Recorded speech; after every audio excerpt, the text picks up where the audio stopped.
playing hooky this Friday, February 9th, 2018, so I can do a little barbecuing today. Just stoked the fire. Three splits on. We'll get that going a little hotter, and I'll close that back up again. I got the Horizon 30-inch Marshal fired up today to do a little smoking. Another beautiful day, too beautiful. Snow should be right about here right now. Should have about 4 to 5 feet of snow on the ground, and we don't. We're going to be like California if we don't start getting here some here pretty soon. So.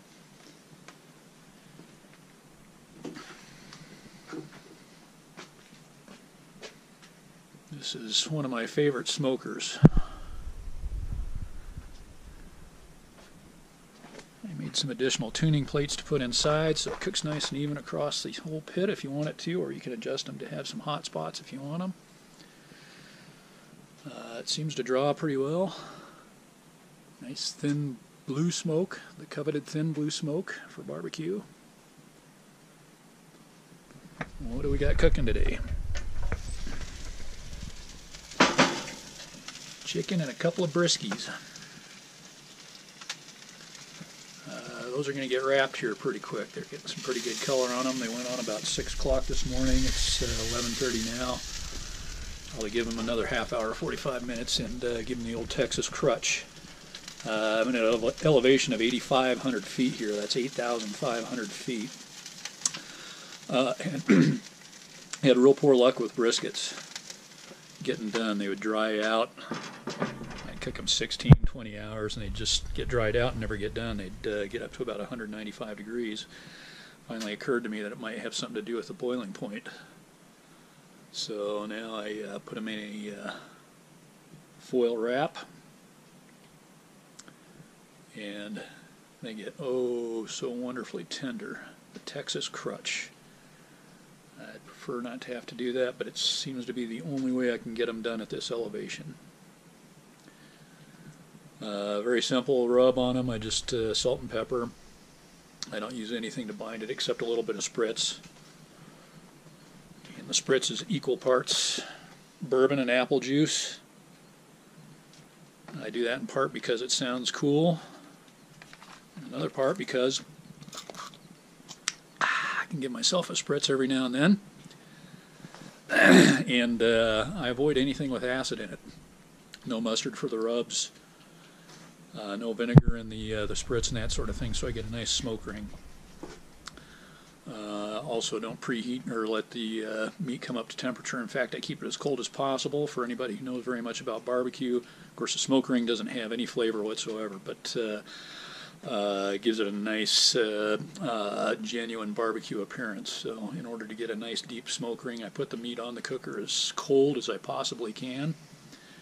And I generally start out cooking it as low as I can safely do it, usually around 225 degrees. As the day progresses, I might, especially after I wrap it, I might bump the heat up a little bit just to help it cook a little bit faster. So, but these went on about 6 o'clock this morning. Plan on pulling them off about 6 o'clock this evening, even with a wrap on. Maybe a little sooner, we'll see. I got the chicken on too. It went on about 9:30, 10 o'clock this morning, and I'll just cook it to temperature.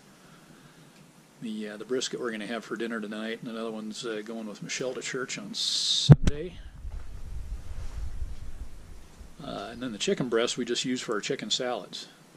Makes chicken salad night pretty tolerable. So,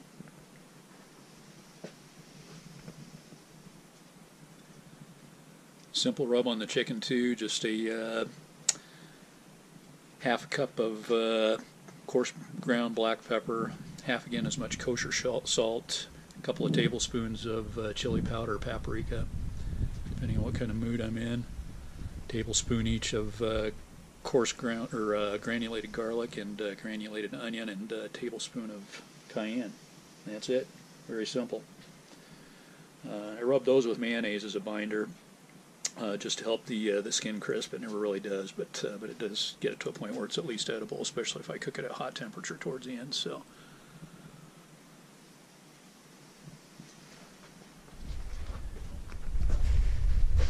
Some splits warming on the firebox there. This is our local oak, Gamble oak. Apparently very similar in, or very similar to white oak as far as species of oak go. Had a few people turn up their nose when I tell them what I'm using. Can't believe that it's any good for barbecue, but I'll tell you, I've never had any complaints about the barbecues. So,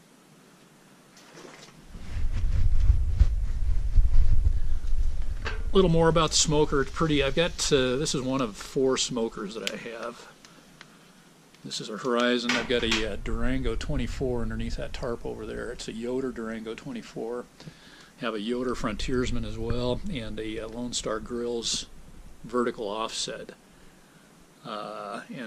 This is, as far as construction is concerned, the most crude of the smokers. The welds on the Yoders and Lone Star Grillz are extraordinary. And not that this is bad. I mean, but it's just not quite as refined. These guys are a little slap shot dealing with and everything. Took quite a bit longer to get the cooker than I was promised. It was poorly packaged for shipping when they sent it freight. It arrived badly damaged, so it had to go back to the manufacturer for a lot of repairs.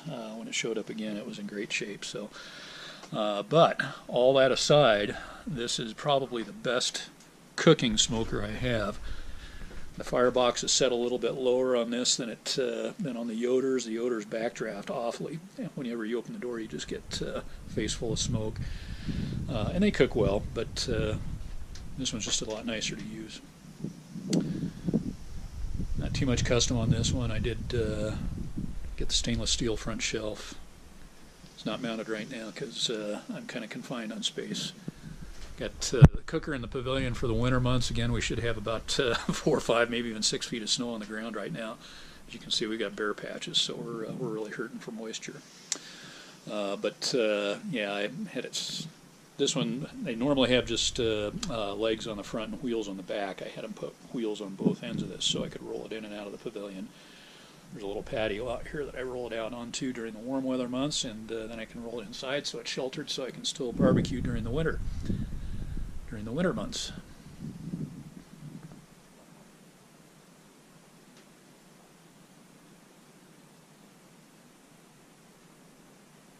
So that's about it.